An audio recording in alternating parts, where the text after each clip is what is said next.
The German Shepherd mix wouldn't stop growling.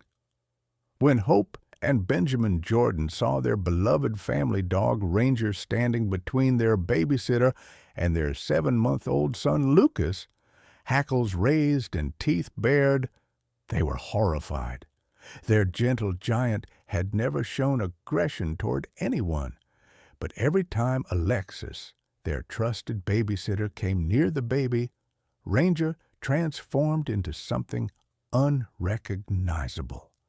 Something was terribly wrong in their home, and what they discovered was so shocking it would expose a nightmare hiding in plain sight and send a trusted caregiver to prison.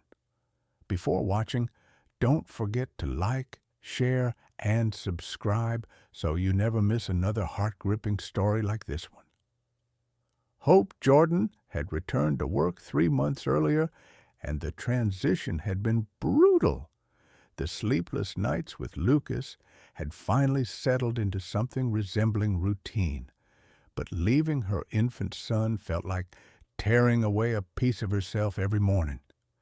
Benjamin worked long hours at the hospital as a surgical resident, his shifts unpredictable and exhausting. They needed help. They needed someone they could trust. Alexis Morrison seemed like an answer to prayer. 23 years old, references from 3 families, a warm smile that reached her eyes. She'd worked with children for 5 years, had CPR certification, and Lucas seemed content enough in her care. At least, that's what Hope told herself during those first weeks. But Ranger had other ideas. "He did it again," Benjamin said one evening, his voice tight with frustration. He'd come home early to find Ranger positioned between Alexis and Lucas's playpen, a low rumble emanating from deep in his chest. "Did what?" Hope asked, though she already knew. "The growling, the blocking." Alexis was trying to pick up Lucas for his bottle, and Ranger literally pushed between them. She couldn't get near him. Hope sank onto the couch, exhaustion pressing down on her shoulders. "Ben, he's never done this, not once in 4 years. He's been around babies before. He's gentle. You know he is." "I know what he was," Benjamin snapped, then immediately softened. "I'm sorry, Alexis is threatening to quit. She says she doesn't feel safe, and honestly, Hope, I don't blame her." The words hung between them like a blade. They both knew what he was suggesting. "We can't get rid of Ranger," Hope whispered. "He was your father's dog. He's family." "And Lucas is our son." Benjamin's voice cracked. "If Ranger bites someone, if he hurts Alexis, or God forbid the baby, we're liable. We could lose everything, and Lucas could be—" He couldn't finish the sentence. Hope felt tears burning behind her eyes. Ranger had been her father-in-law's constant companion through his cancer treatment. When Thomas Jordan passed 18 months ago, Ranger had grieved visibly, lying by the door waiting for a man who would never return. They'd taken him in without hesitation. He'd been docile, loving, perfect, until now. "Maybe it's stress," Hope offered weakly. "New baby, new routines." "For 3 months?" Benjamin shook his head. "It's getting worse, not better. Yesterday, Alexis said he snapped at her when she went to change Lucas's diaper. Actually snapped, teeth and everything." That night, Hope stood in the doorway of Lucas's nursery, watching her son sleep. Ranger lay beside the crib as he always did, his massive head resting on his paws. When he sensed her presence, his tail thumped softly against the floor. No aggression, no tension, just the same loyal, gentle dog they'd always known. "What's going on with you, boy?" she whispered.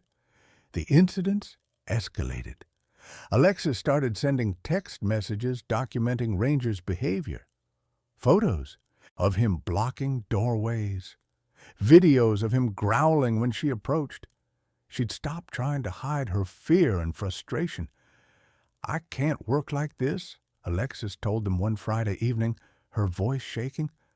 "I love Lucas, I really do, but that dog is dangerous. He's unpredictable. I'm actually scared to be here." Hope saw the ultimatum forming before Alexis spoke it. "Either the dog goes, or I do. I'm sorry, but I have to think about my own safety." Benjamin and Hope sat in their kitchen after Alexis left, the weight of the decision crushing them. They had no family nearby, no backup childcare. Hope's job was still new, still probationary. They couldn't afford for her to quit. And Benjamin's residency was non-negotiable. "I'll call the shelter tomorrow," Benjamin finally said, his voice hollow. "See if they can take him. Maybe find him a home without kids. Ben, what choice do we have?" He slammed his hand on the table, making Hope flinch. "Tell me, Hope, what choice?" She had no answer. That weekend, something in Hope fractured. She couldn't explain it, couldn't rationalize it, but the thought of surrendering Ranger felt fundamentally wrong. It was more than sentiment, more than grief over losing Thomas's dog. It was instinct, raw and insistent. Sunday night, after Alexis had gone home and Benjamin had collapsed into bed after a 36-hour shift, Hope stood in the kitchen holding her iPhone. The idea felt absurd, paranoid even, but she couldn't shake it. She opened the voice memo app, pressed record, and slid the phone under the couch in the living room where Alexis spent most of her day with Lucas. The couch faced the playpen. It would capture everything. "Just to understand what's triggering him," Hope whispered to herself, though even she wasn't sure she believed it. Monday passed. Tuesday. Hope couldn't bring herself to listen to the recordings, afraid of what she'd hear, afraid she'd find nothing and confirm that Ranger was simply becoming dangerous, that they'd have to say goodbye. Wednesday evening, Benjamin came home with pamphlets from an animal shelter. "They have a program," he said quietly, "for rehoming older dogs. They think they can find him a good placement." Hope felt her throat closing. "Give me until Friday, please." "Hope, just 2 more days. Please, Ben." Thursday afternoon, Hope left work early, claiming illness. It wasn't entirely a lie. Nausea had been churning in her stomach all day. She picked up Lucas from Alexis, who seemed surprised but pleased to leave early. After she left, Hope sat on the couch, her son sleeping peacefully in her arms, Ranger's head resting on her knee. She pulled out her phone and opened the voice memos from Monday. The first hour was mundane. Alexis's voice, sweet and melodic, singing to Lucas. The sound of bottles being prepared, normal household noises. Then, around the 45-minute mark, something changed. "Stop it!" Alexis's voice, sharp and cold. "Stop crying! I said stop it!" Hope's blood went cold. A sound, a slap, unmistakable. Then Lucas's cry, different from his normal fussing, panicked, hurt. "Shut up, you little brat, just shut up." Another slap. Hope's hands began to shake so violently she nearly dropped the phone. She fast-forwarded. More of the same. Alexis's voice, vicious and cruel, calling her infant son words that made Hope's stomach heave. The sounds of Lucas being handled roughly, crying, always crying, and beneath it all, a sound Hope hadn't noticed before, Ranger's low, constant growl. He'd known. The entire time he'd known. Hope's knees buckled. She sank to the floor, her baby clutched to her chest, sobs tearing from her throat. Ranger pressed against her, whining softly, his massive head pushing into her side. "Oh, God," she gasped. Oh, God, oh, God, oh, God. Her hands fumbled for her phone. She called Benjamin first, barely coherent, then 911. The words spilled out in a torrent. Abuse, babysitter, evidence, her baby. The police arrived within 20 minutes. 2 officers, a man and a woman, their faces professionally neutral as Hope played the recordings. She watched their expressions change, harden. The female officer's jaw clenched tight. "Mrs. Jordan," she said carefully, "has your son shown any signs of injury?" Hope's world tilted. She'd been so focused on the recordings, she hadn't thought to check. With shaking hands, she laid Lucas on the couch and began examining him. Benjamin burst through the door as she peeled back his onesie. "Hope, what's—" He stopped, stared. Bruises, small finger-shaped bruises on Lucas's ribs, a faint mark on his cheek that Hope had attributed to sleeping on a wrinkled blanket, a red mark on his thigh. "No," Benjamin whispered. "No, no, no." The male officer was already on his radio, calling for backup and requesting a detective. The female officer knelt beside Hope, her voice gentle but firm. "We need to take Lucas to the hospital. They'll need to document his injuries, and we'll need those recordings." The next hours blurred together. The emergency room, bright and sterile. A pediatrician examining Lucas with careful, practiced hands. A detective, patient and thorough, taking their statements. Child Protective Services terrifying in their necessity. And through it all, Benjamin and Hope clung to each other and their son, drowning in guilt and horror. "The bruises are consistent with grabbing and slapping," the pediatrician said quietly. "They're at different stages of healing, which suggests this has been ongoing. Weeks, probably." "Weeks." Hope's voice broke. "He's been hurting for weeks, and I didn't know?" Benjamin's face had gone gray. As a doctor, he'd been trained to spot signs of abuse. "I should have seen it. I'm a physician. I should have known." "Parents often don't," the detective said, not unkindly. "Abusers are skilled at hiding what they do. The injuries are usually in places covered by clothing, and babies can't tell you what's wrong." He paused. "But your dog could." The words landed like a physical blow. "Ranger was trying to tell us," Hope whispered. "The whole time. He was trying to protect Lucas." "Animal instincts," the detective said. "They sense things we miss. Stress, aggression, danger.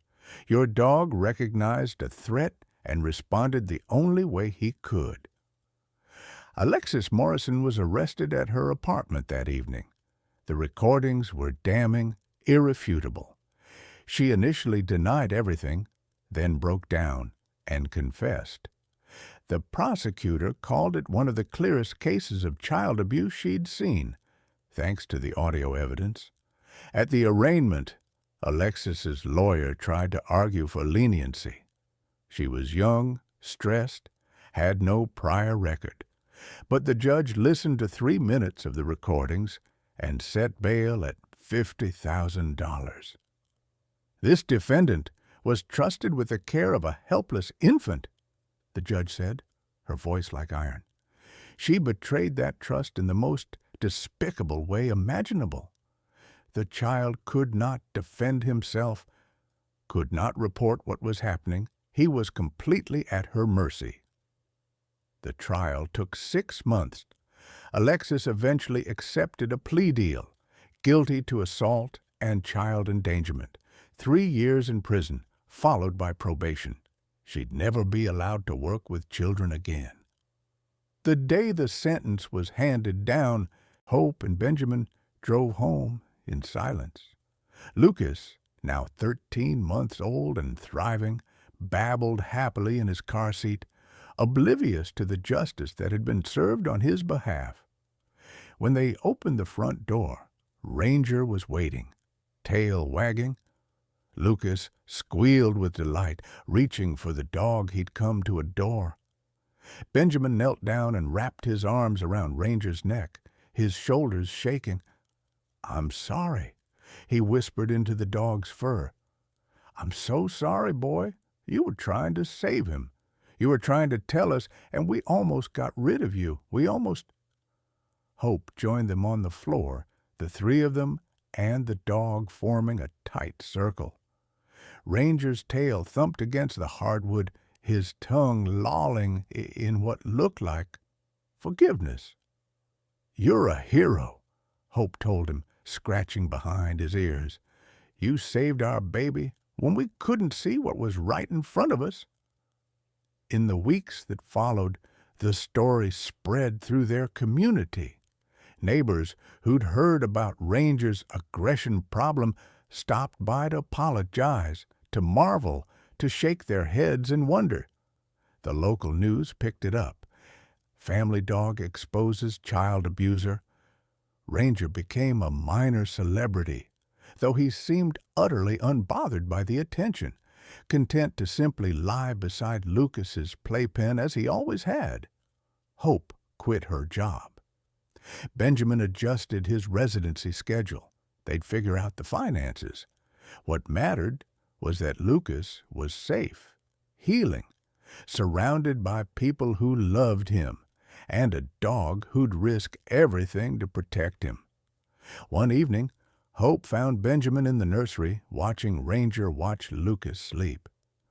"I keep thinking about what the detective said," Benjamin murmured, "about animal instincts, how Ranger sensed something we couldn't." "We were blind," Hope said softly. "We saw what we expected to see. A trusted babysitter, a beloved dog suddenly turning aggressive. We couldn't imagine the truth. But he could." Benjamin's hand rested on Ranger's head. He knew. From the first day, he knew something was wrong. Sometimes the guardians we need don't come in the forms we expect. They don't speak our language or follow our logic. They operate on instinct, on ancient codes of protection that predate human reasoning. We trust credentials and references, background checks, and smiling faces. But a dog trusts what it senses in the moment, what it reads in body language and tone, in the subtle shifts of energy that signal danger. Ranger couldn't tell them what was wrong. He could only show them again and again, placing his body between threat and innocent, growling his warnings into deaf ears. The line between safety and tragedy was guarded not by technology or human judgment, but by the fierce, unwavering loyalty of a creature we almost discarded for doing exactly what he was meant to do. If this story shook you, opened your eyes to the unexpected ways protection can manifest, don't forget to like this video, comment your thoughts, and subscribe for more powerful true stories. Share it with friends and family, because sometimes the voices we dismiss are the ones trying to save us from dangers we cannot see.